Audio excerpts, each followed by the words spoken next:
Uh, Nuggets fan Ev, how many games in the next season will Bones Hyland become a household name?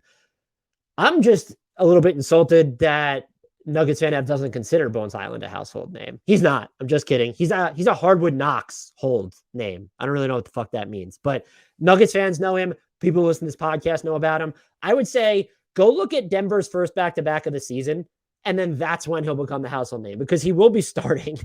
Jamal Murray's not going to play both ends of back-to-backs, I imagine, when the season starts, at least not at the beginning, maybe not all year, since he's coming back from that ACL injury. And I guess the Nuggets could go a different route to try and preserve their bench. Matt Moore, who does a fantastic job covering the entire league, but the Nuggets as well, him and Adam Mades do the Locked On Nuggets podcast. On a recent episode, they were discussing how Michael Malone doesn't really like to tinker with the bench rotation if it's working. And so let's just say the bench rotation is working because Bones Hyland is a sixth man of the year candidate, which I'll get into that in a second. So are you all of a sudden going to start Bruce Brown instead? Or are you like, does Ish Smith just step in and then you give him a quick hook?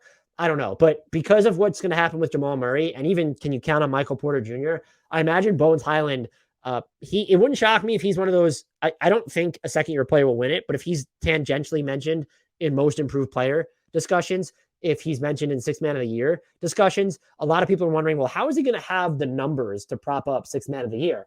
Again, you're looking at someone who is going to play a lot, like if Murray's maybe on a minutes cap or not playing certain games, or what's going on with Michael Porter Jr. Does he need rest? It feels like there's always going to be a vacuum in the offense, sort of in a good way, where someone needs to step up and score a bunch. And look, this dude just averaged 10.1 points per game in 19 minutes. That is the equivalent of 19 points per 36 minutes. I have no doubt in my mind that he can juice up that actual rate. And it was juiced up. I'm trying to use the whole season as sort of the summation, but it was juiced up when you're looking at the end of the year for him. That this could be someone who averages like 17 points in like 20 minutes per game. I mean, he was at basically through the final, I don't know how many games, through like March 10th through the end of the season, so 16 games, he was at 14.6 points in 23.6 minutes. And so like, it wouldn't shock me. That's with him shooting 39.2% on threes. I got news for you. This dude is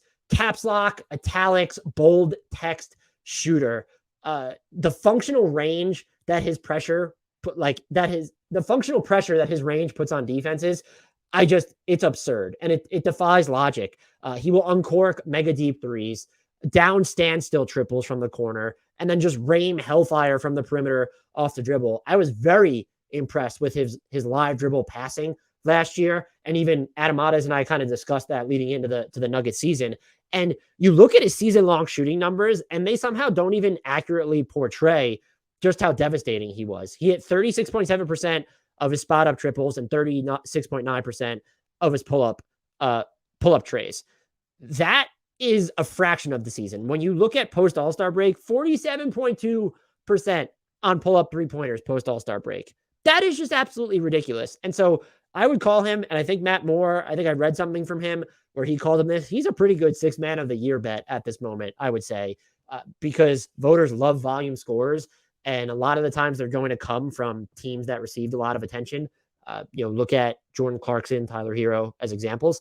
So he would be a good bet to me. And I think he has another sort of dimension to reach as a passer.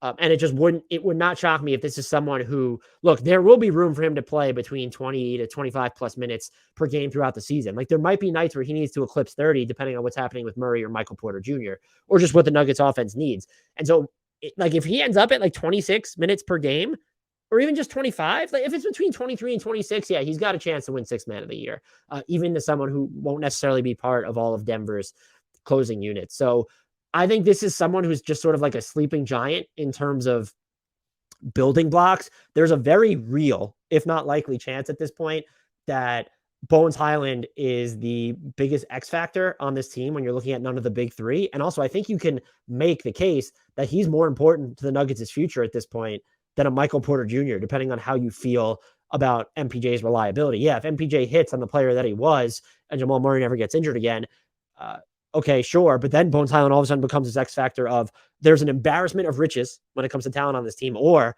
if Bones Hyland is that dude, if we're talking about Bones Hyland in the same vein as Tyrese Maxey coming off of year 2, all of a sudden the Nuggets' best trade offers get a lot more enticing, even though they don't have a ton of pick equity to offer. So Bones Hyland, I do think he'll be a household name by the end of this season, and having to start some games, I imagine, will probably help him get there. Just the Nuggets being good as well. If they're even going to be relatively healthy, we're talking about a team that I've already said they might be my title favorite right now. I'll expect them to finish no worse than like second or third in the West at this point, assuming relatively good health.